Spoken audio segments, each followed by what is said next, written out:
श्री गणेशाय नमः. अवधूत चिंतन. श्री गुरुदेव दत्त. श्री स्वामी समर्थ. जय जय स्वामी समर्थ. देव म्हणतात, बाळा, कसली काळजी करत बसला आहेस? आज मी तुझ्यासाठी आनंदाची बातमी देण्याला आलो आहे. तेव्हा आनंदी होण्याची वेळ आहे. पूर्वी जे काही तू खूप चांगले कर्म केले आहेत त्या बदल्यात मी तुला हा आनंद देत आहे. देव म्हणतात, तुम्ही जेव्हा चांगली कर्म करता तेव्हा तुमच्या दिशेने योग्य ते आशीर्वाद देव पाठवत असतात. त्यामधीलच आनंददायी संदेश देत आहे. तुझ्याकडे तो आनंद असा येणार आहे की तुझ्या जीवनात खूप काही परिवर्तन होणार आहे. ते येणारे शुभ परिवर्तन खूप काही तुझ्यासाठी आनंददायी ठरणार आहे. त्या आनंदाच्या बातमीसकट तुमचे संपूर्ण कुटुंब आनंदित होणार आहे. देव म्हणतात, तू खूप काही आतुरतेने त्या आनंदाची वाट पाहत आहे.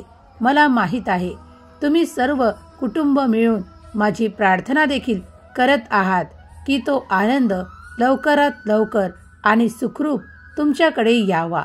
होय बाळा, तो आनंद लवकरच तुम्ही प्राप्त करणार आहात. आता येणारा काळ तुमच्या सुखांच्या आड येणार नाही, कारण आम्ही तुमच्यासाठी ते नियोजन केले आहे. बाळा, माझी योजना तुझ्यासाठी येत आहे. ती कार्यरत होत आहे. देवांचा शुभ आशीर्वाद तू प्राप्त करत आहेस. आता चिंता करणे थांबव, काळजी करणे थांबव, कारण तुम्ही देवाचा आशीर्वाद देवाच्या कृपेने प्राप्त करत आहात. तुम्ही चांगली कर्म केली आहेत. आता काळजी करणे थांबवा. अशक्यही शक्य करतील स्वामी, हा तुमचा विश्वास आहे ना? मग तुमच्यासाठी स्वामी देव ते सर्व करणार आहेत. देवाने तुम्हाला चमत्कारासाठी स्थान दिले आहे. हा आठवडा तुमच्यासाठी खूप काही शुभ घटनांनी भरलेला आहे. तेव्हा त्यासाठी तुम्ही सज्ज असावे अशी देवाची आज्ञा आहे.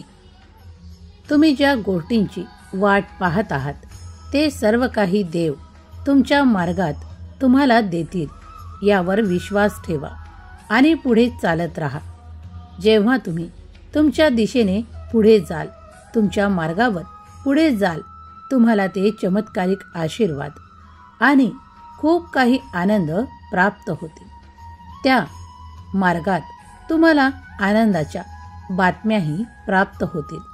देवाची इच्छा आहे की तुम्ही ते सर्व मिळवण्यासाठी जी देवाची प्रार्थना केली आहे ती देवांनी मान्य केली आहे आणि आता ते तुमच्यापर्यंत येत आहे. देव तुम्हाला ज्या कठीण परिस्थितीतून काढत आहेत त्याची तुम्ही जाणीव ठेवावी. देवाचे नामस्मरण नित्य करावे. देवाची आज्ञा आहे की तू जी चांगली कर्म करत आहेस ती निरंतर पुढे सुरू ठेव. ज्याप्रमाणे तुम्ही जर एखाद्या पशुपक्ष्याचे रक्षण केले, त्याला काही अन्न दिलेत, तर ते देवांजवळ खूप काही आशीर्वादांनी तुम्हाला परत केले जाते. देव म्हणतात, अरे बाळा, या सृष्टीत मी सर्व काही निर्माण केले आहे. आज तुला जे काही नकारात्मक वाटत आहे ते मी तुझ्याजवळून काढून घेत आहे. माझा आशीर्वाद तुझ्याजवळ निरंतर येत आहे आणि तुझ्यातून ते नकारात्मक दूर केल्या जात आहे. तुझ्या मनातील ते नकारात्मक विचार या क्षणाला माझ्या चरणावर सोपवून दे, कारण मी माझा आशीर्वाद आणि चमत्कार तुला देऊ इच्छितो. त्यासाठी तुझे मन स्वच्छ आणि आनंदी हवे.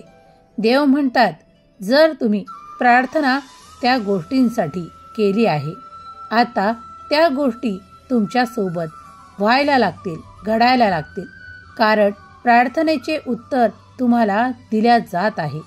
ते होकारार्थी आहे. बाळा, तू केलेली विनंती आम्ही मान्य करत आहोत. तू कुटुंबासोबत ते सुख आणि ते आनंद प्राप्त करू इच्छितो. त्यासाठी तुला तो आशीर्वाद देण्यात येत आहे. जो कोणी या क्षणाला माझ्याकडे प्रेमासाठी आशीर्वाद मागत आहे त्याला ते प्रेम नक्कीच प्राप्त होईल.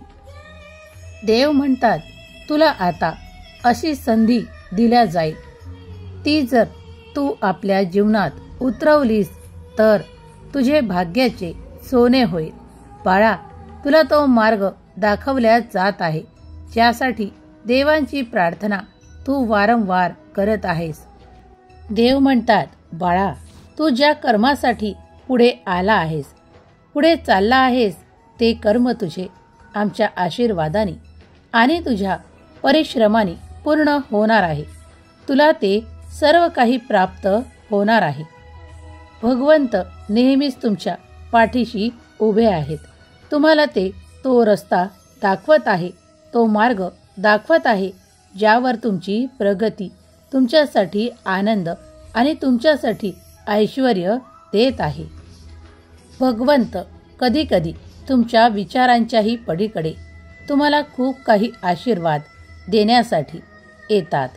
तुम्ही ते विश्वासपूर्वक स्वीकार करावे अशी देवांची आज्ञा आहे. बाळा, हा आठवडा तुमच्यासाठी खूप काही परिवर्तन घेऊन आलेला आहे. हे परिवर्तन तुमच्या जीवनातील सर्वोत्तम काळापैकी एक ठरणार आहे. तेव्हा तुम्ही निशंक मनाने पुढे चालत राहा. तुमच्याजवळ भगवंत ते देऊ इच्छितात जे आज तुम्ही विचारात देखील घेतले नाही.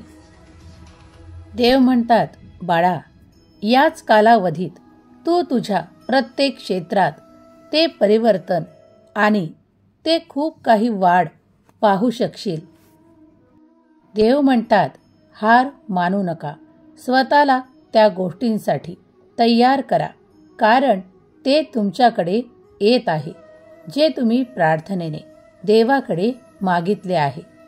आता तुमची वेळ अशी आहे की त्यासाठी तुम्ही जे काही प्रयत्न करत आहात ते सफलतेकडे वळवल्या जात आहे. देव तुमच्या जीवनात या आठवड्यात तुम्हाला हवी असलेली ती भरभराट आणि ते हवे असलेले चमत्कार आणि ते खूप काही आनंददायी क्षण तुमच्या दिशेने येत आहे. देव म्हणतात, हा आठवडा खूप काही आनंददायी घटनांनी भरलेला आहे. तसेच तुम्ही स्वतःला तयार करावे या सर्व काही गोष्टी स्वीकारण्यासाठी. देव खूप काही योजनेद्वारे तुमच्याकडे पाठवू इच्छितात. त्यावर तुमचे लक्ष केंद्रित करा. तुम्ही जेव्हा प्रार्थनेने देवाकडे जे काही मागितले आहे ते आता येण्याच्या स्थितीत आहे, तेव्हा तुम्ही सज्ज असावे आणि ते स्वीकार करावे अशी देवाची आज्ञा आहे. सर्वात परिपूर्ण दिवस तुमच्या पुढे आहेत, तेव्हा तुम्ही आनंदाने त्यांचा स्वीकार करण्यासाठी सज्ज असावे आणि ते जे काही तुमच्याकडे येत आहे ते आनंदाने स्वीकार करावे. देव तुम्हाला कधीही निराश करणार नाही. तुम्हाला ते हवे आहे, ते तुमच्या मार्गात आहे. देव म्हणतात, बाळा, मला माहीत आहे की तू खूप काही कठीण काळातून निघत आहे आणि तुझ्या पुढे काही समस्या देखील आहेत, पण माझा आशीर्वाद त्या समस्येचे निराकरण करणार आहे. तेव्हा निश्चिंत हो आणि पूर्वीपेक्षा तुम्ही आरामात जगू शकता. तुमच्याकडे ते प्रश्न आहेत ते माझ्या चरणावर सोपवून निश्चिंत व्हा. बाळा, त्या प्रश्नांना सांगा की तुमचा देव मोठा आहे. तो ते सोडवण्यासाठी सामर्थ्यशाली आहे आणि निश्चिंत राहा आणि आराम करा. देव म्हणतात, जर तू आराम केलास तर तू दुप्पट वेगाने उद्या कार्य करायला तयार होशील. तेव्हा माझा दिव्य आशीर्वाद तू प्राप्त करून त्या तुझ्या पुढे येणाऱ्या आव्हानांना तू पार करशील. बाळा, माझा आशीर्वाद सदैव तुझ्या पाठीशी आहे. भिवू नकोस, मी तुझ्या पाठीशी आहे. या वाक्यावर, या वचनावर विश्वास कर. तुला कुठलीही बाधा होणार नाही, कुठलाही त्रास होणार नाही. तू त्या खूप काही संकटातून अलगद बाहेर येशील. तेव्हा आता चिंता करणे थांबव. जर तुम्ही या आशीर्वादावर विश्वास करता तर श्री स्वामी समर्थ लिहायला विसरू नका. देवांचे वचन तुम्ही जर मान्य करता, हा संदेश मान्य करता, तर श्री स्वामी समर्थ कमेंटमध्ये लिहायला विसरू नका. स्वामी देव तुमच्या सर्व मनोकामना पूर्ण करोत. तुमच्या घरी ते आनंद वारंवार पाठवोत. हीच स्वामी चरणी प्रार्थना. तुम्ही स्वामींचे बाळ आहात. तुम्ही स्वामींवर संपूर्ण विश्वास करता. श्री स्वामी समर्थ लिहायला विसरू नका. देव म्हणतात, विश्वास ठेव, शांत हो बाळा. हे वादळ तुझ्या जीवनात काहीही करू शकणार नाही. माझा आशीर्वाद तुझ्या मनातील त्या वादळाला शांत करण्यासाठी पर्याप्त आहे. माझा आशीर्वाद तुझ्या त्या मनातले वादळ शांत करण्यासाठी पर्याप्त आहे. तुम्ही जेव्हा विश्वासाने नामघोष करता तेव्हा माझा आशीर्वाद तुमच्या दिशेने येतो. ते चमत्कार तुमच्या दिशेने येतात. तुम्हाला त्या नोकरीच्या संधी हव्या आहेत, त्या तुम्हाला दिल्या जातील. तुम्ही जे काही प्रयत्न केले आहेत त्यात तुम्हाला भरघोस यश प्राप्त होणार आहे. देवांच्या आशीर्वचनावर आणि आशीर्वादावर विश्वास ठेवा. ते तुमच्यासाठी निरंतर कार्य करत आहे. देवांचे देवदूत तुमच्यासाठी ते आशीर्वाद घेऊन येत आहे. जर तुम्हाला तुमच्या जीवनात ते सर्व आशीर्वाद, ते सर्व सुख, ते ऐश्वर्य प्राप्त करायचे असेल तर तुम्हाला तुमच्या जीवनात थोडेफार परिवर्तन घेऊन यावे लागेल. त्यासाठी तुम्ही उठता त्या वेळेपेक्षा आधी उठावे लागेल. जेव्हा तुम्ही प्रयत्न करता तेव्हा देव तुम्हाला यश देतात. कधी उशीर लागलाही तरी नैराश्य येऊ देऊ नका. तुम्ही मागे सरकू नका. जे कार्य हाती घेतले आहे त्यात तुम्ही प्रगती कराल. तुम्ही त्याला योग्य वेळ द्या. आत्मविश्वासाने ते साधण्याचा प्रयत्न करा.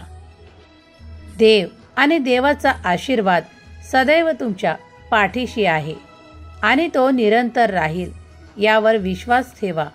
तुम्ही देवाच्या श्रद्धेवर, देवाच्या विश्वासावर या जीवनात जी काही प्रगती केली आहे ती तुम्हाला देवानेच दिली आहे, यावर तुमचा विश्वास आहे. पुढेही तुम्ही ते कर्म करत राहा, ते नामस्मरण करत राहा. तुम्ही सर्व काही प्राप्त कराल. विश्वास ठेवा. श्रद्धेने देवापर्यंत आला आहात तेव्हा मागे वळून पाहू नका. पुढे चालत राहा. तुमच्यासाठी हे येणारे दिवस खूप काही शुभ आहेत. तेव्हा त्या आनंदाच्या बातमीसाठी सज्ज व्हा. देव तुमच्याकडे ती आनंदाची बातमी देण्यासाठी आले आहेत. ती आनंदाने स्वीकार करा.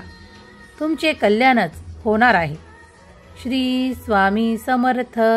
जय जय स्वामी समर्थ. श्री स्वामी समर्थ. जय जय स्वामी समर्थ.